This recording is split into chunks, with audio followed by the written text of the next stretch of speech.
Let us now discuss sample problem number 8. So, from the figure shown, meron tayo ditong stratified soil. So, for this one, we have a 4 layers of soil. So, dito, tinatanong is the equivalent horizontal hydraulic conductivity, the vertical, and yung ratio ng mga equivalents natin, and of course, yung flow natin if we have an hydraulic gradient of 0.70.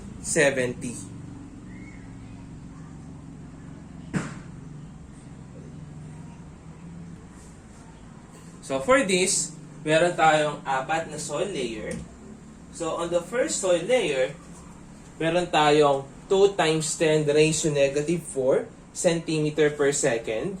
On the second, 1 times 10 raised to negative 5. On the third, 2 times 10 raised to negative 3. And lastly, we have 1 times 10 raised to negative 3 centimeter per second.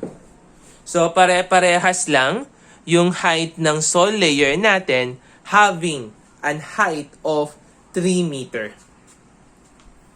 So, for this one, i-consider muna natin for letter A if yung flow natin is parallel flow. So, mangyayari niyan is the flow will be parallel. So, if we have a parallel flow, therefore, yung constant dito is yung I natin. So, we have an I here. Ito yung parallel flow natin. And yung magiging constant is the hydraulic gradient. So, dito sa problem natin, hindi na-identify kung ano yung length of travel ng water natin upon the penetration on the soil. So, let's solve first yung parallel flow natin. So, in computing for the parallel flow, for the equivalent horizontal, so that is summation ng individual hydraulic conductivity or coefficient permeability with respect to their respective heights over the total height of the stratified soil. So for this one, we have yung first soil natin, that is 2 times 10 raised to negative 4 multiplied by 3 plus 1, yung second soil, multiply natin by 3 plus the third soil plus the fourth soil or the last soil divided by the total height of the stratified soil. So we have 3 times 4, which is equal to 12. So we have a value of hydraulic conductivity, which is equal to 8.025 times 10 raised to negative 4 centimeter per second.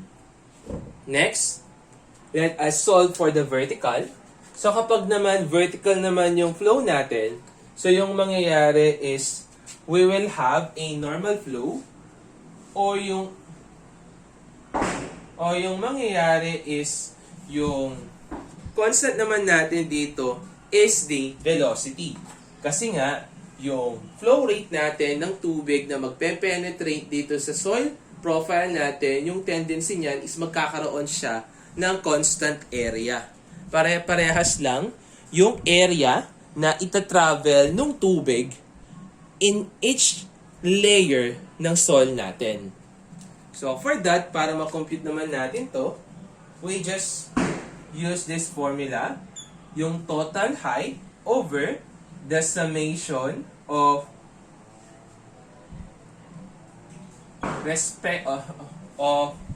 each respective height in each layer over yung hydraulic conductivity niya.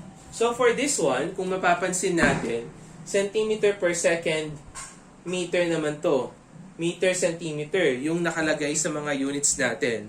So in using this formula, hindi naman required or maka-cancel out din naman yung meter natin, kaya hindi na natin i-convert pa yung hydraulic conductivity into meter per second.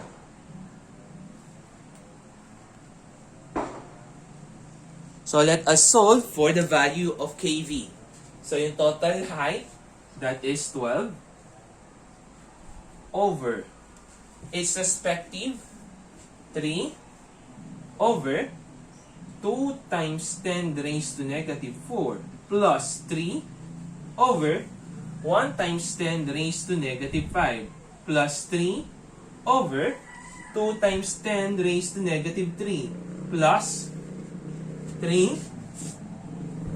over 1 times 10 raised to negative 3. So you have a value of your hydraulic conductivity which is equal to 3.756 times 10 raised to negative 5 centimeter per second. Next, hanapin naman natin yung ratio.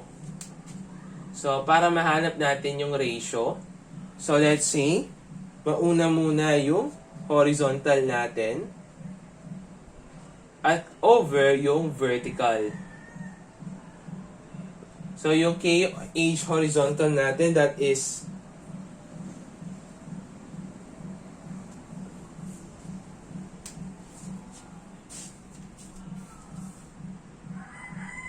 or unahin muna natin siguro yung vertical na lang over the horizontal. Vertical over horizontal. So, yung vertical natin, that is 3.756 times 10 raised to negative 5. Yun namang horizontal, we have 8.025 times 10 raised to negative 4. So, you will have a ratio which is equal to 0.047. Next naman, let us find for your flow. Hanapin naman natin yung flow.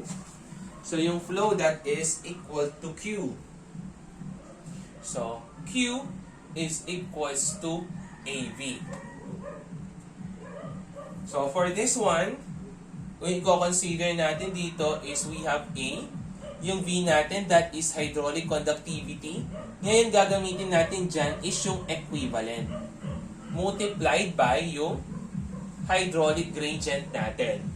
So, yung tanong lang dito is, ano yung gagamitin natin hydraulic conductivity? Is it the horizontal or vertical? So, for this one, yung gagamitin natin is yung horizontal. Kasi nga, sa horizontal, constant yung velocity natin. So, let's choose yung horizontal. So, Q is equals to, yung problema lang dito is, ano yung gagamitin nating area? So, ulitin lang natin, in computing for your flow rate, i-multiply mo yung velocity to the perpendicular area. So, ito yung flow natin, flow ng tubig natin, na magpe-penetrate dito sa stratified soil natin. So, titingnan natin, ito yung stratified soil natin na merong KH equivalent. Tapos, magkakaroon tayo ng flow ng tubig. Siyempre, mag-aakar yung flow ng tubig natin perpendicular to the area. Eh, kung titingnan natin, yung given lang naman dito sa problem natin is yung height nung stratified soil natin. Wala naman siyang binigay na width nung stratified soil natin. So, for that, gagawin natin is magko-consider lang tayo ng 1 meter strip. So, we will just consider 1 meter strip. So, eto nyan, 1 meter. So, i-consider natin area nyan is eto. Etong part na to. So, consider natin yung 1 meter. So, kung isa-separate natin yan, mangyayari niyan is eto yung area natin. So, meron siyang width na 1 meter. Tapos, yung taas niya is 12 meter. So, that will become your area. So, yung area natin, that is 12 multiplied by 1. That is perpendicular area. 12 multiplied by 1. Kasi we will going to consider 1 meter width. So, consider 1 meter width tayo dito. Multiplied by yung K natin, yung horizontal na 8.025 times 10 raised to negative 4. Yung I naman natin dito is equal to 0.70.